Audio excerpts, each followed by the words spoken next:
أنفسنا ومن سيئات أعمالنا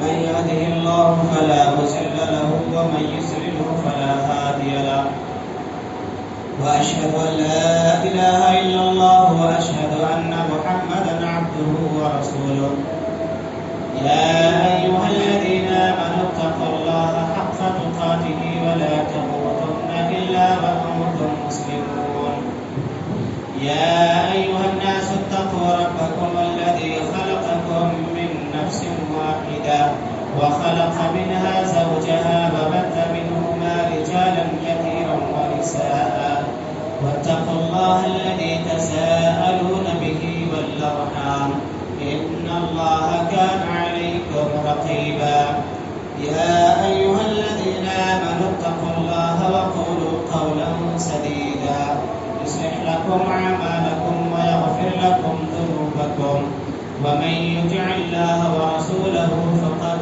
فاز فوزا عظيما أما بعد فإن خير الحديث كتاب الله وخير الهدي هدي محمد صلى الله عليه وسلم وشر الأمور محدثاتها وكل محدثة بدعة وكل بدعة ضلالة وكل ضلالة في النار أعوذ بالله من الشيطان الرجيم بسم الله الرحمن الرحيم مثل الذين ينفقون أموالهم في سبيل الله كمثل حبة أنبتت 7 سنابل في كل سنبلة 100 حبة والله يضاعف لمن يشاء والله واسع عليم رب اشرح لي صدري ويسر لي أمري واحلل عقدة من لساني يفقهوا قولي رب زدني علما. معزز سامعین، بزرگوں، نوجوان ساتھیوں، پردہ اسلامی خواتین، گزشتہ جمعہ مال کس طریقے سے کمائیں، کہاں سے کمائیں اور کن راستوں سے کمائیں، کون سا کاروبار کریں، اس سلسلے میں باتیں ہوئی تھی. اسلام نے ہمیں اور آپ کو جہاں پر مال کمانے کے طور و طریقے بتائے ہیں، راستے بتائے ہیں، کون سا مال کمانا ہے، کن راستوں سے کمانا ہے، یہ باتیں بتائی ہیں. وہیں پر اسلام نے ہمیں اور آپ کو یہ بھی بتایا ہے کہ جو مال ہم نے کمایا، حاصل کیا، اس مال کو کہاں خرچ کرنا ہے، کن کاموں میں خرچ کرنا ہے، کن راستوں میں اپنے اس مال کو لگانا ہے.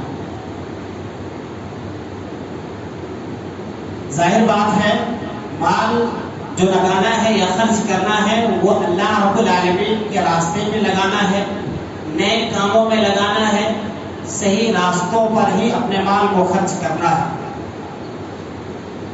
تو مال کو خرچ کرنے سے پہلے جن راستوں پر اللہ نے خرچ کرنے کا حکم دیا ہے، جن جگہوں میں اللہ اور اس کے رسول نے اپنے مال کو لگانے کے لیے کہا ہے، وہاں پر اپنے مال کو لگانے سے پہلے یہ ذہن میں رکھیں کہ جو کچھ بھی ہم مال اللہ کی راہ میں لگائیں گے یا خرچ کریں گے، وہ مال ہمارا ضائع نہیں ہوگا، بلکہ اللہ تبارک و تعالی ہمیں اس کا کئی گنا زیادہ عطا فرمائے گا. دنیا میں بھی یہ ممکن ہے، آخرت میں تو باللہ دنیا میں بھی لے سکتا ہے، لیکن آخرت میں یقین ہو کہ ضرور ہمیں ملے گا. اللہ تبارک و تعالیٰ نے جو آیت کریمہ میں نے پڑھی ہے اس کے اندر فرمایا مثل الذین ينفقون اموالهم فی سبیل اللہ کمثل حبۃ انبتت 7 سنابل فی کل سنبلۃ 100 حبۃ.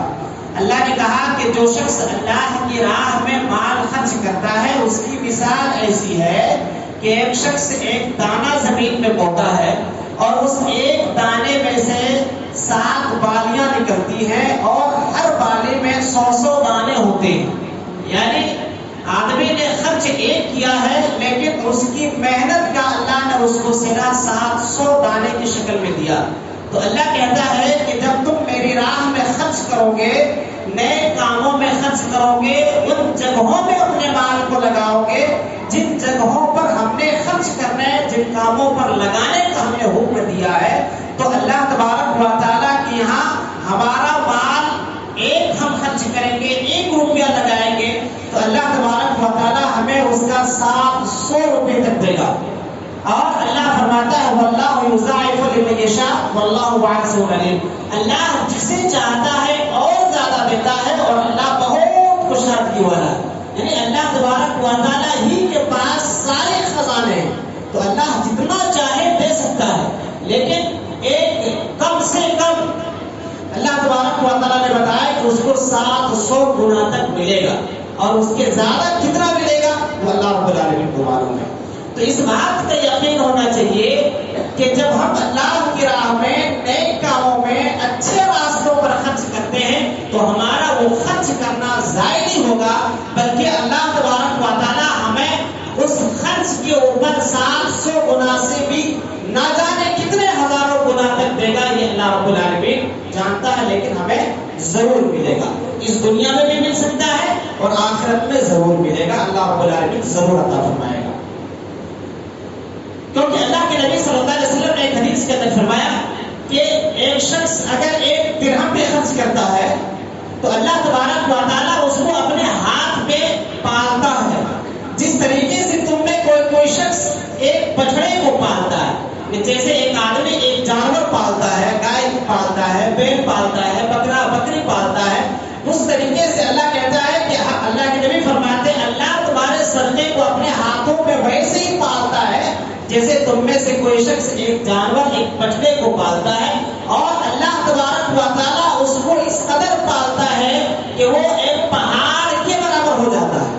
1 درہم 1 روپے بھی اگر ہم خرچ کرتے ہیں، اگر نیت کے اندر اخلاص ہے، الہیت ہے، خلوص ہے، اللہ کو راضی کرنا مقصد ہے اور صحیح راہ پر صحیح جگہ پر ہم نے لگایا ہے، تو اللہ تبارک و تعالیٰ کے یہاں ہمیں اس چھوٹے سے صدقے کا بدلہ ایک پہاڑ کے برابر اللہ تبارک و تعالیٰ عطا فرمائے گا. تو یہ چیز ہمیں اور آپ کو پہلے ذہن میں رکھنا ہے. اس کے بعد اب آتے ہیں کہ اللہ تبارک و تعالیٰ نے جو مال عطا کیا ہے اس مال کو اللہ کے پسندیدہ کاموں میں پسندیدہ جگہوں پر ہی خرچ کرنا ہے. وہ پسندیدہ کام کون سے ہیں، وہ پسندیدہ جگہیں کون سی ہیں، وہ راستے کون سے ہیں جہاں پر اللہ تعالیٰ نے خرچ کرنے کا حکم دیا ہے.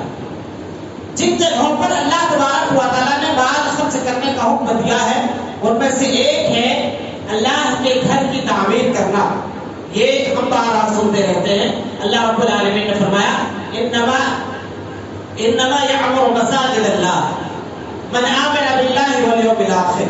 اللہ کے گھروں کی تعمیر اور اللہ کے گھروں کو آباد وہی لوگ کرتے ہیں جو ایمان والے ہیں. تو اللہ تبارک و تعالیٰ نے مساجد کی تعمیر کرنے، مساجد کو آباد کرنے اور مساجد کے سلسلے میں جو بھی چیزیں ہیں ان چیزوں کی، ان ضروریات کی تکمیل کرنے کا حکم دیا. اور صحیح حدیث کے اندر اللہ کے نبی صلی اللہ علیہ وسلم نے فرمایا من بنا للہ مسجدا بنى اللہ لہ بیتا فی الجنہ. جو شخص اللہ کی رضا کے لیے، اللہ کو راضی کرنے کے لیے اس دنیا میں ایک مسجد بنائے گا، اللہ تعالیٰ جنت میں اس کے لیے ایک گھر بنائے گا. تو یہ چیز تو بالکل واضح ہے اور ہم بارہا اس چیز کو سنتے رہتے ہیں. تو ایک یہ کام ہے، یہ جگہ ہے جہاں پر اللہ تبارک و تعالیٰ نے ہمیں اور آپ کو اپنے مال کو لگانے کا حکم دیا ہے. مسجد کی تعمیر، ترقی اور مسجد کے جو بھی اخراجات ہیں اس سلسلے میں. اسی طریقے سے ہے ایک دوسرا کام دین کی دعوت اور تبلیغ کے سلسلے میں اور دینی تعلیم کی نشر و اشاعت کے سلسلے میں اپنے مال کو خرچ کرنا. دعوت و تبلیغ کے کام کے کرنے میں جو پیسے لگے، جو ضروریات ملنی چاہیے وہ ضروریات دینے کی کوشش کرنا اور دین کی اشاعت کے لیے اپنے پیسے کو لگانا. اب اس میں کیا ہے کہ آپ پروگرام کے ذریعے بھی دین کی اشاعت کر سکتے ہیں، غیر مسلمین کے پاس جا کر کے کر سکتے ہیں. آپ نہیں کر سکتے، کسی عالم کے ذریعے آپ کرا سکتے ہیں، کسی دائی کے ذریعے آپ کرا سکتے ہیں. اس عالم کو، اس دائی کو جو بھی ضروریات ہیں وہ ضروریات آپ دیں. آپ دین کی تعلیم و تبلیغ کے لیے، نشر و اشاعت کے لیے دین کی کتابیں آپ چھپوائیں اور اس کی نشر و اشاعت کریں. اس کے ذریعے آپ مختلف زبانوں میں، اردو میں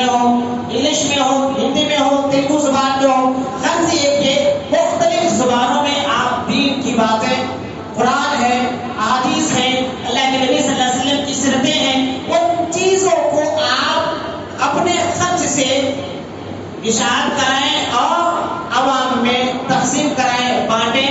یہاں پر بھی اللہ کے نبی صلی اللہ علیہ وسلم نے خرچ کرنے کا حکم دیا، اور یہ اللہ تبارک و تعالیٰ کی ایک راہ ہے، یہ اللہ کی پسندیدہ جگہ ہے، پسندیدہ طریقہ ہے۔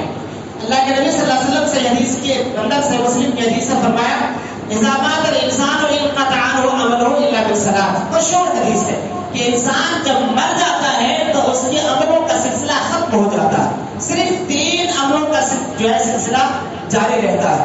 اس میں اللہ کے نبی نے فرمایا صدقۃ جاریہ وولد صالح يدعو له وعلم ينتفع به، 3 چیزیں بتائی۔ ایک صدقہ جاریہ۔ صدقہ جاریہ کیا ہے؟ آپ نے کوئی کنواں کھودوایا، کہیں پر آپ نے بورڈ ڈلوا دیا، یا کہیں پر آپ نے کوئی مسجد بنوا دی، یہ بھی صدقہ جاریہ ہے۔ اور اس طریقے سے دوسرے کام آپ نے کیے جس سے لوگ فائدہ اٹھاتے ہیں، اور نیک اولاد آپ کے لیے دعا کریں، دوسرا ہے۔ اور تیسرا، کوئی ایسا علم آپ چھوڑ کر کے جائیں کہ آپ کے مرنے کے بعد اس علم سے لوگ فائدہ اٹھائیں، یہ دین کی نشر و اشاعت ہے۔ آپ نے اپنی زندگی میں اپنے پیسے سے جب قرآن کے نسخے لا کر کے عوام میں تقسیم کرا دیے، مسجد میں رکھ دیے، یا مدرسوں کے بچوں میں تقسیم کرا دیے، یا آپ نے جو ہے ہندی میں یا انگلش میں یا تیلگو میں غیر مسلمین میں آپ نے بٹوا دیے، تو جب تک وہ نسخہ جس کو آپ نے دیا ہے اس سے وہ فائدہ اٹھاتا رہے گا، انشاءاللہ آپ کو اس کا ثواب ملتا رہے گا۔ تو یہ ایک طریقہ ہے جہاں پر اللہ رب العالمین نے اور اس کے رسول نے اپنے مال کو خرچ کرنے کا حکم دیا۔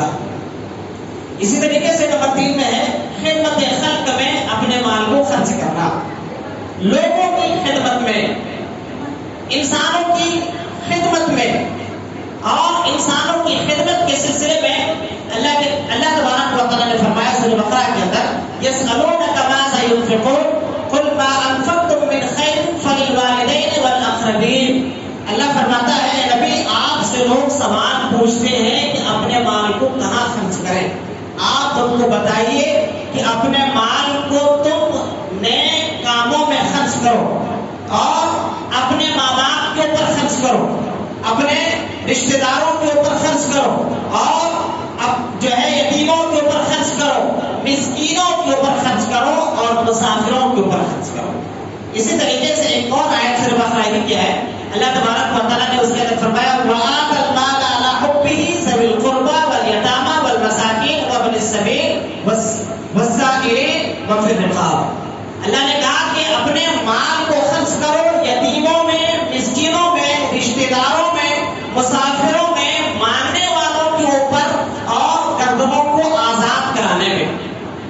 کئی ساری باتیں آئی کہ کن لوگوں کے اوپر یا کن جگہوں پر، کن راستوں پر، کن کاموں پر اپنے مال کو خرچ کرنا ہے۔ خدمت خلق کے سلسلے میں سب سے پہلے نمبر پر اللہ رب العالمین نے کہا کہ اپنے ماں باپ کے اوپر خرچ کرو، اپنے ماں باپ کے اوپر اپنی کمائی کو خرچ کرو، اپنے مال کو خرچ کرو۔ آج کتنے سارے لوگ ہیں جو بڑے بڑے دعوے کرتے ہیں، مساجد میں بڑا تعاون دیتے ہیں، مدارس میں بڑا تعاون دیتے ہیں، اور نہ جانے کتنے سارے کام کرتے ہیں، گھر میں ماں باپ کے لیے کچھ کرنا نہیں ہوتا، آدمی کو گھر میں ماں باپ کے لیے کچھ بھی نہیں کرتے۔ تو ماں باپ کے اوپر خرچ کرنا یہ پہلا ہے۔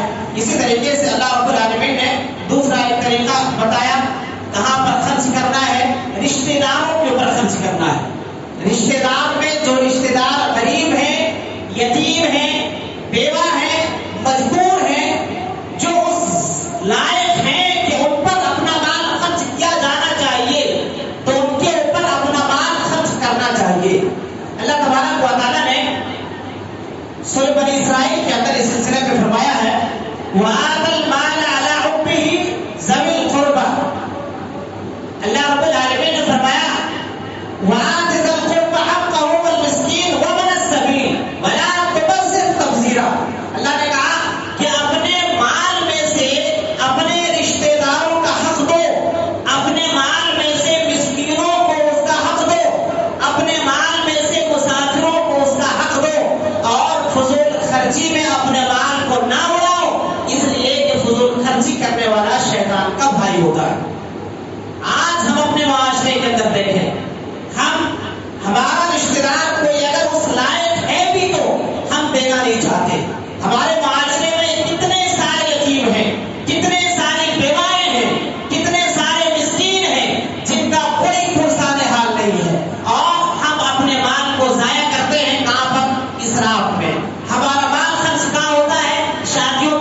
جگہوں میں. ہمارا مال خرچ کہاں ہوتا ہے؟ عقیقے میں.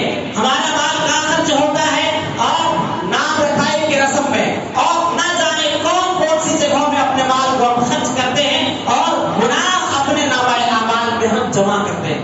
اور جہاں خرچ کرنا چاہیے وہاں ہمارا مال خرچ نہیں ہوتا ہے. اسراف میں ہم پوری خرچ کرتے ہیں. جتنا ہماری طبیعت چاہتی ہے اتنا خرچ کرتے ہیں.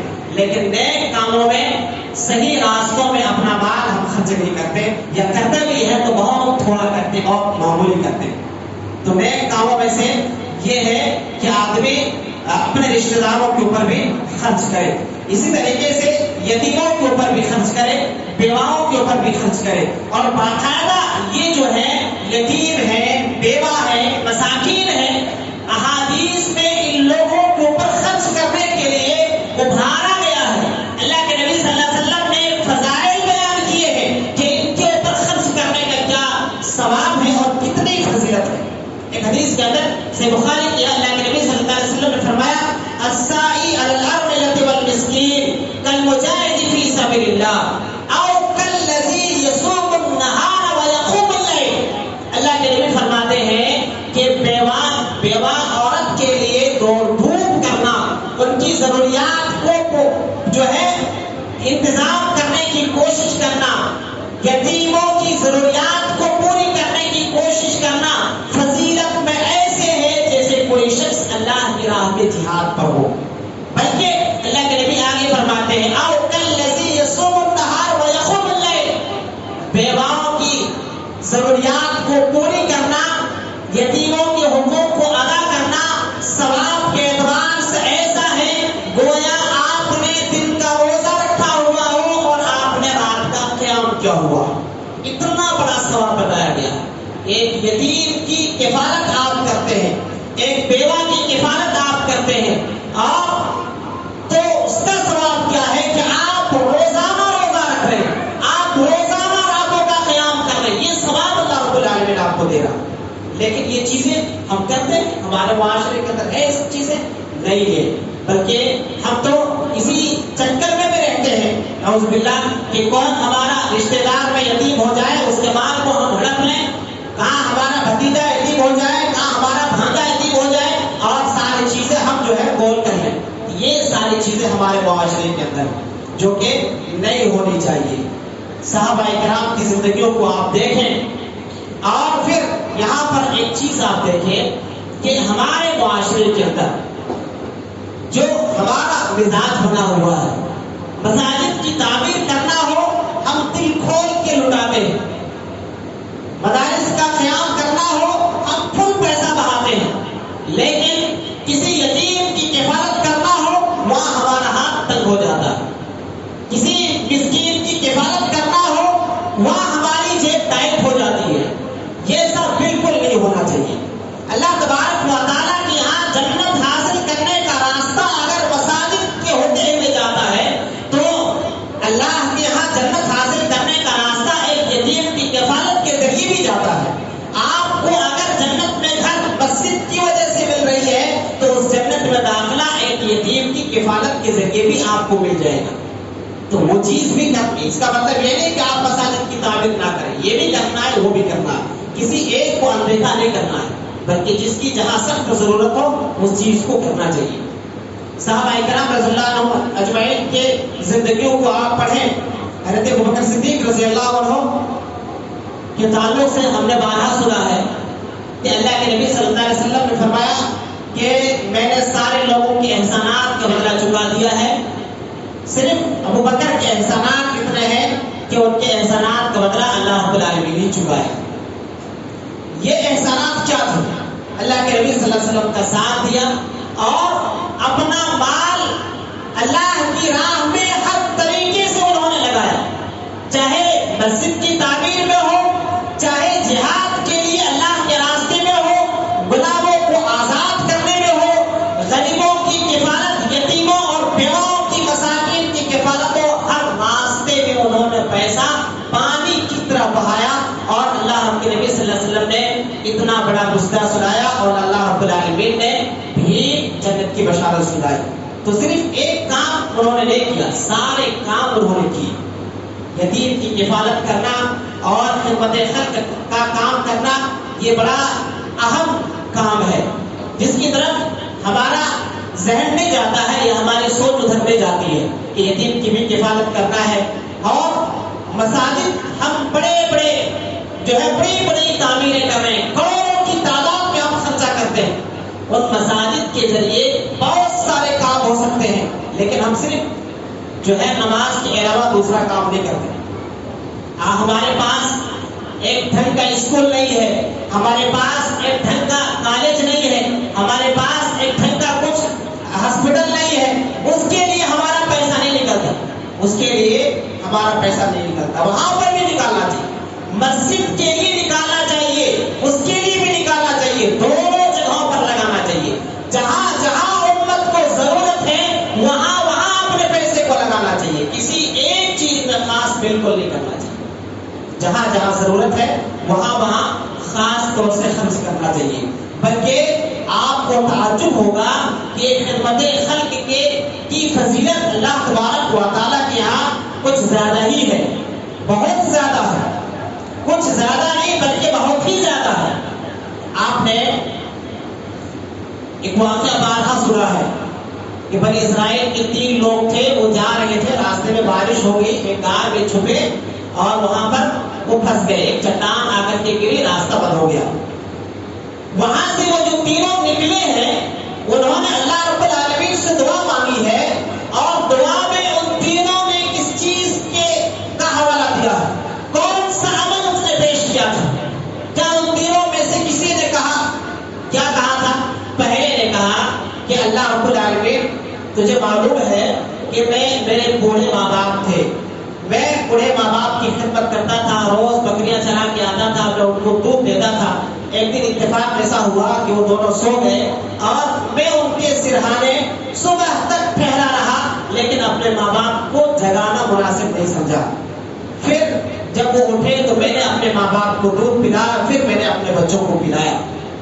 اس نے وسیلہ دیا کہ اللہ رب العالمین اگر تو جانتا ہے کہ یہ جو میں نے کام کیا تھا صرف تجھے خوش کرنے کے لیے کیا تھا تو چٹان ذرا سا کھسکا دے۔ اللہ رب العالمین نے کھسکا دیا۔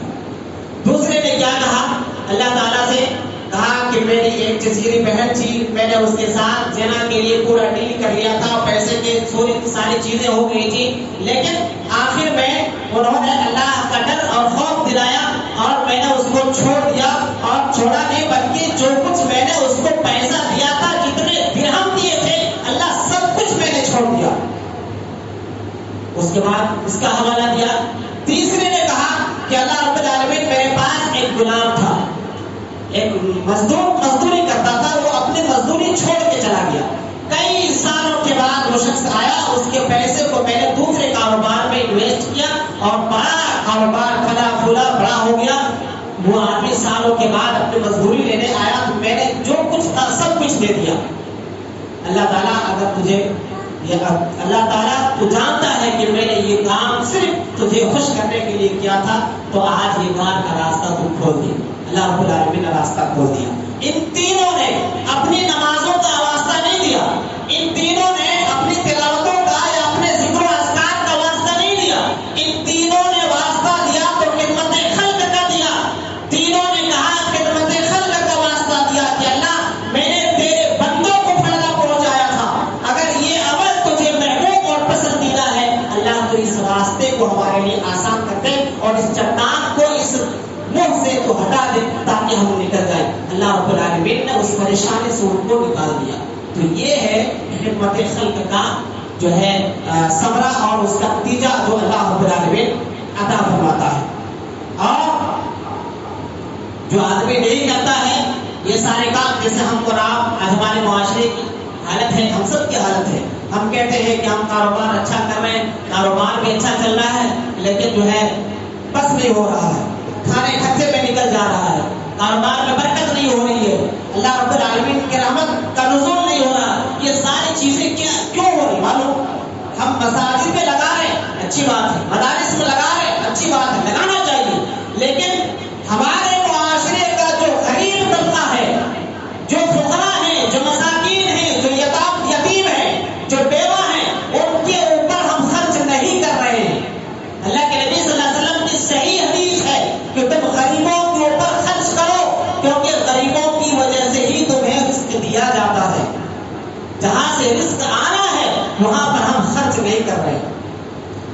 وہ واقعہ ایک بڑا مشہور ہے، آپ نے بارہا سنا ہوگا سورہ قلم کے اندر، کہ ایک شخص تھا، اس کا باغ تھا، اس باغ میں سے جب وہ پھل توڑتا تھا تو کوئی حصے میں اس کو بانٹتا تھا، ایک حصہ غریبوں میں مسکینوں میں بانٹ دیتا تھا.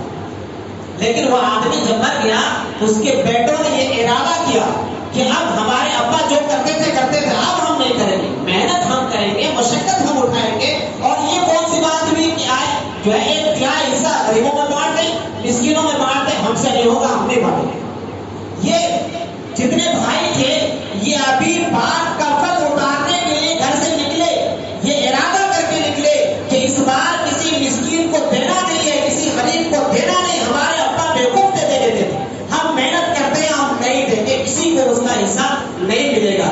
یہ لوگ سارے بھائی گئے چپ کے رات میں کہ جا کر کے پھل اتار لیں گے، بیچ لیں گے، وزن کریں گے، کسی اور کو پتہ بھی نہیں چلے گا. باغ تک جب پہنچے تو باغ وہاں تھا ہی نہیں، اللہ رب العالمین نے جلا کے خاک کر دیا تھا. پھر وہ لوگ افسوس کر رہے. تو یہاں پر آپ دیکھیں کہ ابھی انہوں نے وہ کام کیا نہیں، خالی ارادہ کیا تھا کہ مسکینوں کو نہیں دیں گے. اور اللہ تبارک و تعالیٰ نے صرف ارادہ کرنے کی وجہ سے جو مال توڑنے جا رہے تھے، جو پھل اتارنے جا رہے تھے، وہ پھل ہی سے محروم کر دیا. اب جو ہم معاشرے میں پریشان ہیں کہ کاروبار تو اچھا چل رہا ہے، ہمارا کام اچھا چل رہا ہے، سیلری اچھی آ رہی ہے، لیکن برکت نہیں ہے. برکت کہاں سے ہوگی؟ جہاں سے برکت ہونی تھی ان راستوں کو ہم نے بند کر دیا ہے، ان راستوں کو ہم نے کھلا نہیں چھوڑا ہے. ان راستوں پر خرچ کرنے کی ضرورت ہے. ہمارے معاشرے میں جو یتیم ہیں، غریب ہیں، مسکین ہیں، ان کے اوپر بھی اپنے مال کو خرچ کرنا ہے. اللہ تبارک و تعالیٰ کے یہاں جب ہمیں پریشانی آئے، ہم بیمار ہوں، ہم تکلیف میں مبتلا ہوں، تو ہمارے پاس کوئی ایک ایسا عمل ایسا تو ہونا چاہیے جو اللہ رب العالمین کے سامنے ہم مانگے تو اس عمل کا وسیلہ دے اور اس عمل کا حوالہ دے سکے کہ اللہ ہمارے پاس یہ ایک ایسا عمل ہے کہ اس عمل کی وجہ سے ہم امید کرتے ہیں کہ ہماری پریشانی دور کر دی جائے. اللہ کے نبی صلی اللہ علیہ وسلم کس طریقے سے صحابہ کرام اور ضرورت مند جو لوگ تھے ان کی ضروریات کو پوری کرتے تھے. عجیب عجیب واقعات آپ کو ملیں گے. ایک واقعہ بڑا مشہور ہے کہ جابر رضی اللہ عنہ کا. جابر رضی اللہ عنہ اللہ کے نبی صلی اللہ علیہ وسلم کے ساتھ ایک جب بیٹھے واپس ہو رہے تھے. واپسی پر ان کا جو اونٹ تھا بہت کمزور تھا، بہت کمزور اونٹ تھا. اللہ کے نبی صلی اللہ علیہ وسلم کی نظر پڑی تو پوچھا کہ جابر کیا حال ہے، تم اتنے پیچھے کیسے ہو گئے؟ کہا کہ اللہ کے نبی اونٹ میرا بڑا کمزور ہے، اونٹ چلا نہیں جا رہا ہے، جس کی وجہ سے ہم قافلے سے پچھڑ گئے. اللہ کے نبی صلی اللہ علیہ وسلم نے کہا کہ تمہارے پاس کوئی چھڑی ہے، کوئی ڈنڈا ہے؟ کہا کہ اللہ کے نبی ہے. اس چھڑی سے اللہ کے نبی نے اونٹ کو مارا. وہ اونٹ اتنا تیزی کے ساتھ چلنے لگا کہ پورے قافلے سے الگ نکل گیا. اللہ کے نبی صلی اللہ علیہ وسلم نے کہا جابر ایک بہت قرضدار آدمی تھے، ان کے والد کا انتقال ہوا تھا، کافی قرضہ چھوڑ گئے تھے اور کئی بہنیں ان کے جو ہے کفایت میں تھی. اللہ کے نبی جانتے تھے کہ کمزور آدمی ہے، یہ قرضدار آدمی ہے، غریب ہے. اللہ کے نبی صلی اللہ علیہ وسلم نے کہا کہ جابر یہ اونٹ تم مجھے بیچ دو. انہوں نے کہا کہ اللہ کے نبی یہ اونٹ تو آپ ہی کا ہے. کہا کہ نہیں تم قیمت دے لو، کیا لینا ہے. انہوں نے 4 درہم پر سودا کیا، لیکن شرط رکھی کہ اللہ کے نبی مدینہ پہنچنے کے بعد یہ اونٹ ہم آپ کو دے دیں گے. مدینہ پہنچ گئے. اللہ کے نبی صلی اللہ علیہ وسلم نے حضرت بلال سے کہا کہ بلال حضرت جابر کو 4 دینار دے دو ان کے اونٹوں کا، اور وہ اونٹ بھی حضرت جابر کو دے دو. کیوں کہا؟ کیونکہ اللہ کے نبی صلی اللہ علیہ وسلم کو معلوم تھا کہ یہ شخص ضرورت مند ہے، یہ شخص اس اونٹ کا ضرورت مند ہے، یہ اونٹ اس کو چاہیے، لیکن مجبوری میں اس شخص نے اپنے اونٹ کا سودا کیا اور بیچ دیا ہے. اللہ کے نبی صلی اللہ علیہ وسلم نے ضروریات کی اس طریقے سے جو ہے تکمیل کی ہے ضرورت مندوں کی. ہماری اور آپ کی ذمہ داری یہ بنتی ہے کہ ہم اس طریقے سے بھی کبھی اپنے مال کو خرچ کریں. ہمارے رشتہ دار میں کوئی غریب ہے، کوئی یتیم ہے، کوئی بیماری سے پریشان ہے، اس کے پاس علاج کے پیسے نہیں ہے، آپ ان کے ہاسپٹل کا بل پے کر کے آ جائیں چٹکی سے، اس کو بھی پتہ نہ چلے، اور پتہ بھی چلے تو اس کو احساس نہ ہو کہ ہم نے اس کے اوپر احسان کیا ہے. اس طریقے سے ہم اپنے پڑوسی کے ساتھ احسان کریں، اس طریقے سے کہ اس کو پتہ نہ چلے کہ ہم نے احسان کیا ہے. اگر پتہ بھی چل جائے تو اس کو نہ لگے کہ ہمارے اوپر اس کا بہت بڑا احسان ہے، بہت بڑا بوجھ ہے. تو بہرحال اللہ تبارک و تعالیٰ کے جو راستے ہیں اللہ رب العالمین کے جو محبوب کام ہیں، جن کاموں پر اللہ رب العالمین نے ہمیں اور آپ کو اپنے مال کو خرچ کرنے کا حکم دیا ہے، ان میں سے ایک ہے مساجد، یعنی مساجد کی تعمیر و ترقی کے اوپر خرچ کیا جائے، اس کی ضروریات جو کچھ ہیں ان ضروریات کی تکمیل کے لیے اپنے پیسے کو خرچ کیا جائے۔ اسی طریقے سے دین کی دعوت و تبلیغ کے لیے، دینی کتابوں کی نشر و اشاعت کے لیے اپنے مال کو خرچ کیا جائے اور وہاں پر لگایا جائے، تاکہ دین کا کام ہو سکے اور دین پوری دنیا میں عام ہو سکے۔ اس کے لیے اپنے مال کو خرچ کرنا چاہیے، یہاں پر بھی اللہ رب العالمین نے خرچ کرنے کا حکم دیا۔ اور خدمت خلق میں سے اپنے ماں باپ کے اوپر ہے، رشتہ داروں کے اوپر ہے، یتیموں کے اوپر، مساکین کے اوپر، بیواؤں کے اوپر، یہ معاشرے کے جو دبے کچلے لوگ ہیں، مجبور اور بے سہارا لوگ ہیں، ان لوگوں کے اوپر اپنے مال کو خرچ کیا جائے۔ یہ وہ جگہ ہیں، وہ راستے ہیں، وہ طریقے ہیں جہاں پر اللہ رب العالمین نے اپنے مال کو خرچ کرنے کا حکم دیا ہے، اور اللہ رب العالمین کو پسند ہے کہ بندہ اپنی حلال کمائی کو ان حلال جگہوں پر، ان صحیح راستوں پر خرچ کرے جن طریقوں پر اللہ اور اس کے رسول نے خرچ کرنے کا حکم دیا ہے۔ اللہ تبارک و تعالیٰ سے دعا ہے اللہ تعالیٰ ہم سب کو کتاب و سنت کے مطابق اپنی روزی حاصل کرنے کی توفیق عطا فرمائے۔